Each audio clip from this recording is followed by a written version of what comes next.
वाहिगुरु जब करेंगे ना वाहिगुरु वाहिगुरु हाँ वाहिगुरु हाँ Satnam. Yes, students. Today our topic is molar conductivity, its definition, unit, and its variation with concentration. All of you know that what is conductivity? Conductivity is reciprocal of resistivity. और इसका formula पढ़ चुके हैं, सेल कांस्टेंट अपॉन आर, और cell constant into conductance, क्योंकि 1/r को हम conductance कहते हैं। बिफोर मोलर कंडक्टिविटी आपको मैं थोड़ा सा कंडक्टिविटी भी रिवाइज करवा देती हूँ। ये सेल कांस्टेंट इनटू कंडक्टेंस होता है, और सेल कांस्टेंट होता था L/E, where L is distance between two electrodes and A is cross sectional area. Now what is molar conductivity? Molar conductivity is when 1 mole of electrolyte is dissolved to make solution 1 liter. Distance between two electrodes is 1 centimeter and cross sectional area is 1 centimeter square. जो आपका conductivity में cell constant का concept है वो इस definition में use होता है। And formula to calculate molar conductivity is kappa into 1000/m। अभी जो ये हम 1000 लिखते हैं, क्यों लिख रहे हैं इसको 1000? क्योंकि जो मोलैरिटी है, कप्पा की यूनिट साइमन सेंटीमीटर इनवर्स है, मोलैरिटी मोल पर लीटर में होती है।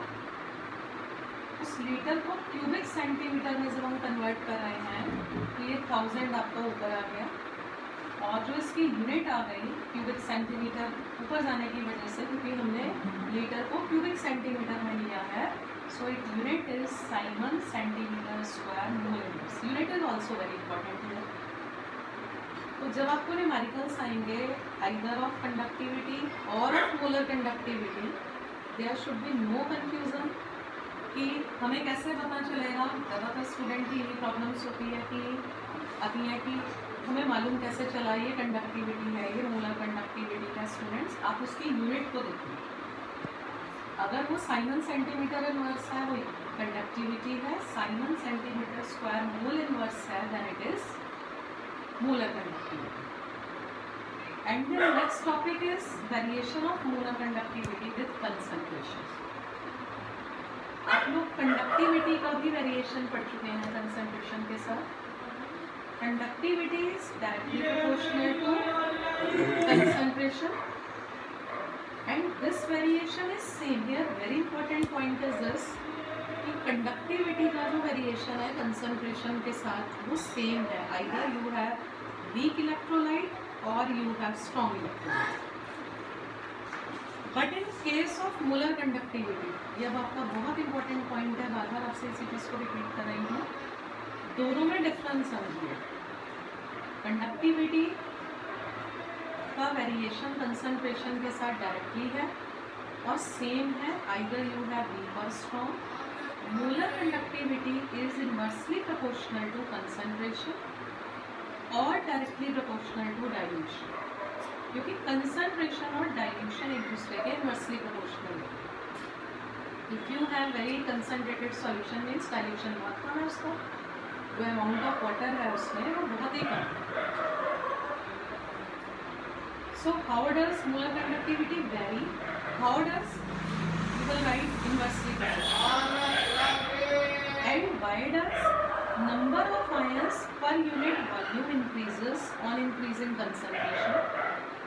जब आपने कंसंट्रेशन को इंक्रीज कर दिया तो जो नंबर ऑफ आयंस है पर यूनिट वॉल्यूम वो इंक्रीज हुआ, जिससे इंटर आयनिक इंटरेक्शंस जो हैं वो स्ट्रॉन्ग हो गई, डेंसिटी यहाँ पर बढ़ गई आयंस की, तो जो उनका मूवमेंट है वो हिंडर्ड हुआ और मोलर कंडक्टिविटी हो गई डिक्रीज।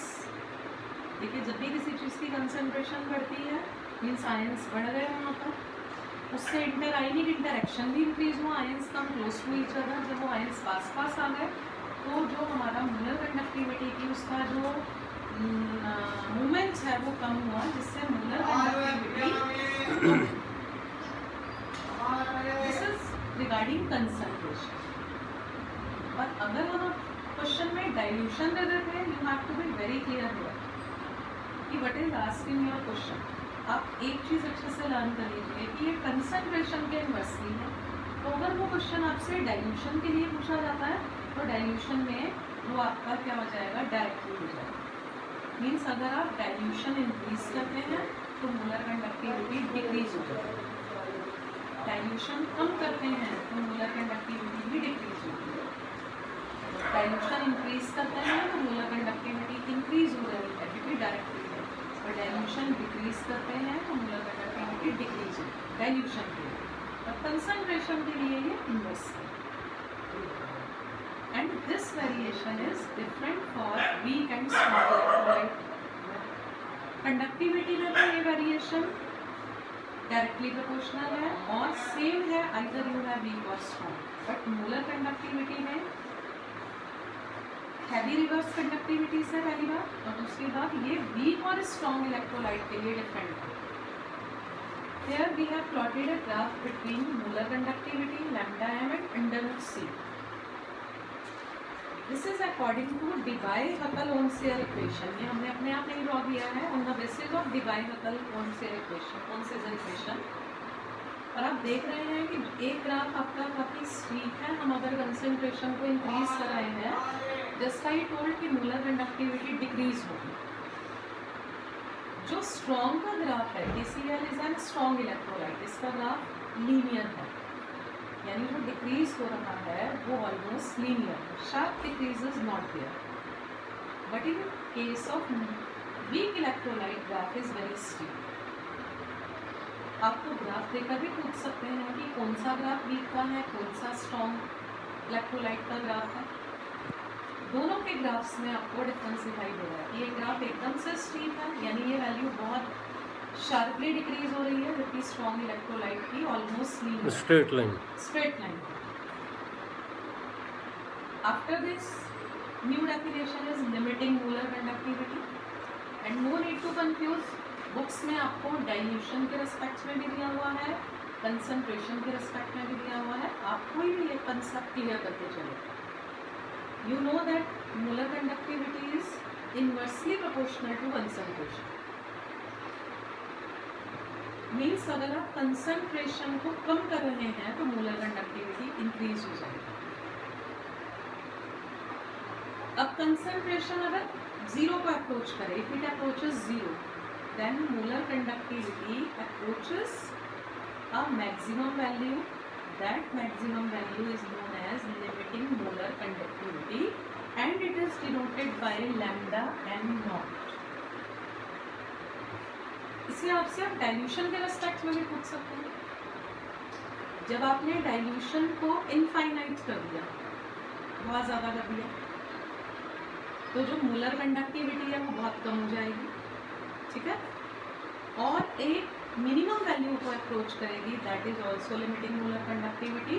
उसे बुक्स में लैम्डा एम इनफाइनाइट से शो किया, इनफाइनाइट डाइल्यूशन। ये हमने बताया है जीरो कंसंट्रेशन, तो हमने यहाँ पर नॉट लगा दिया, लिमिटिंग। तो कोई भी एक कंसेप्ट, बार बार मैं एक बात को रिपीट कर रही हूँ, आप कोई भी एक कंसेप्ट क्लियर रखिए अपने माइंड्स में, आइदर रिगार्डिंग कंसंट्रेशन और regarding dilution, and remember that both are inversely proportional to each other. अगर आप कंसंट्रेशन को बढ़ा रहे हैं तो डाइल्यूशन कम हो रहा है, अगर आप कंसंट्रेशन को कम कर रहे हैं तो डाइल्यूशन इंक्रीज हो रहा है, ठीक। तो what is limiting molar conductivity? When concentration approaches zero, concentration zero हो गई तो मोलर कंडक्टिविटी क्या हो जाएगी, इंक्रीज होगी, and it attains a limiting value that is known as limiting molar conductivity. Now we have to calculate limiting molar conductivity of weak as well as a strong electrolyte. Again I am revising your topic. Molar conductivity, its definition, its unit, then how does it vary with concentration? It is inversely proportional to concentration, and this variation is different for weak and strong electrolyte. Then new definition, limiting molar conductivity, and now new topic is how can we calculate limiting molar conductivity of electrolytes. ये जो strong electrolyte है उसके लिए अगर हमें limiting molar conductivity निकालना है तो उसे हम एक्सट्रापोलेशन ऑफ ग्राफ से निकाल सकते हैं। आपने इस तरीके से एक्सट्रापोलेशन कर लिया, ग्राफिकल मेथड से निकल सकते हैं। But in case of weak electrolyte we can't calculate by extrapolation, क्योंकि आप देख रहे हैं दोनों एक्सिस में ही ग्राफ जो है ऑलमोस्ट पैरेलल जाता है, parallel. So now problem is how can we calculate limiting molar conductivity of weak electrolyte? It can be calculated with the help of Coriolis law, and full name of Coriolis law is independent migration of ions. Statement of this law is very important. Numericals based on Coriolis law are very important. Coriolis law of independent migration of ions. This law states that limiting molar conductivity of an electrolyte is equals to the sum of limiting molar conductivities of both cations and anions. आपके पास कोई भी electrolyte है, ये cation और anion दोनों लेता है, तो जो लिमिटिंग, और पहली बात और एक ध्यान रखनी है कि कॉर्लस की हेल्प से ही हम लिमिटिंग मोलर कंडक्टिविटी निकालते हैं।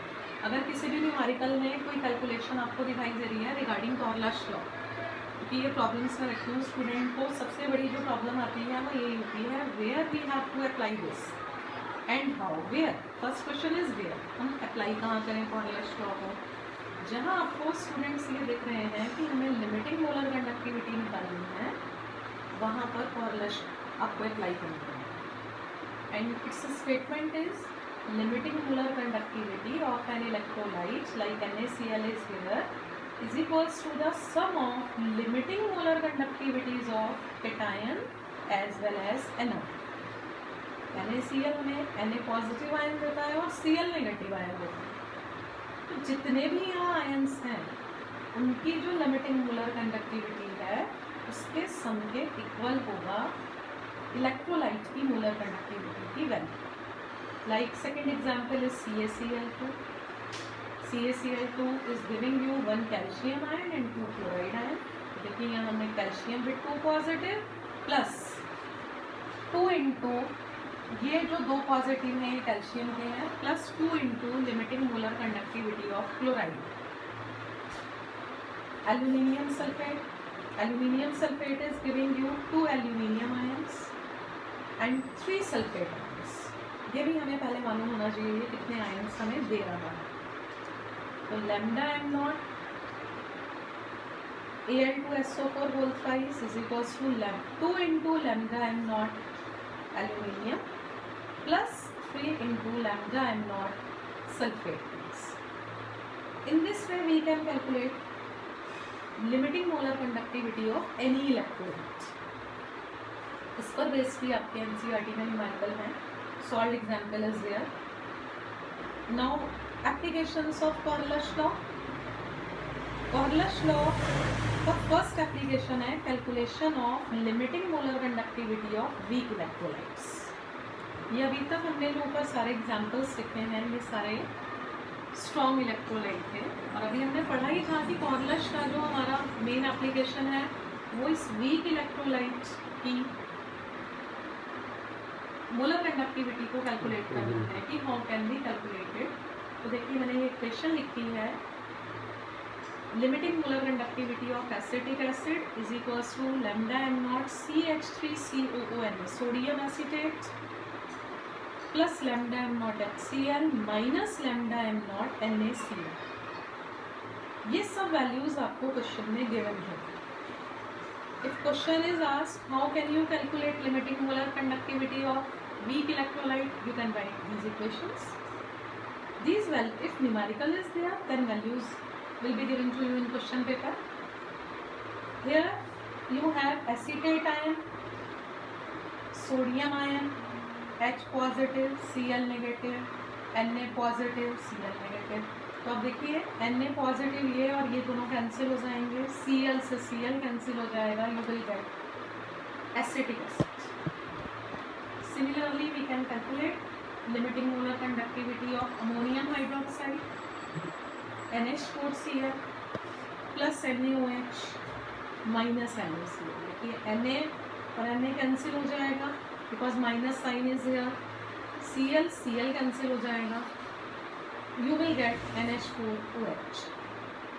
This is first application of Coriolis law to calculate limiting molar conductivity of weak electrode. Second application is calculation of alpha. What is alpha? Degree of dissociation. What is the extent of ionization of weak electrolyte or any electrolyte? तो हम उसको alpha कहते हैं degree of dissociation को। Alpha is lambda M C upon lambda M naught. Lambda M C means molar conductivity at given concentration and lambda M naught means limiting molar conductivity. Third is calculation of K. What is K? Dissociation constant. K is C alpha square upon 1 minus alpha. Alpha इस फॉर्मूले से calculate करेंगे। C जो है आपका concentration है। Concentration means molarity. जो भी आपकी मोलैरिटी है गिवन होती है ये क्वेश्चन में, और इस टॉपिक पर बेस्ड आपका NCERT की जो हमारी प्रॉब्लम है दैट इज 3.11। 3.11 क्वेश्चन जो है हमारा वो एप्लीकेशंस ऑफ कॉर्लियस लॉ पर बेस्ड है। Conductivity of 0.00241 M acetic acid means molarity or concentration is 0.00241 and its conductivity means kappa is 7.896 into 10 raised to the power minus 5 Simon centimeter inverse। अभी हमें इसकी molar conductivity निकालनी है तो हम इस फॉर्मूले से निकाल लेंगे 3.11 में। सेकेंड पार्ट में उन्होंने डिसोसिएशन कांस्टेंट पूछा है यानी के। के कैसे निकालेंगे? के के लिए हमें पहले अल्फा निकालना है। Alpha is lambda M C upon lambda M naught. Lambda M C अभी आपने इस फॉर्मूले से निकाला था। Lambda M naught is given to you in numerical in question, so alpha is calculated and with the help of alpha you will calculate K. Remember, C is concentration, molarity like 0.00241 in this numerical. Thank you students। अभी जो इसके बाद हम electro का नया अपना video देंगे उसमें हम लोग फैराडेज लॉज को डिस्कस करेंगे। Thank you.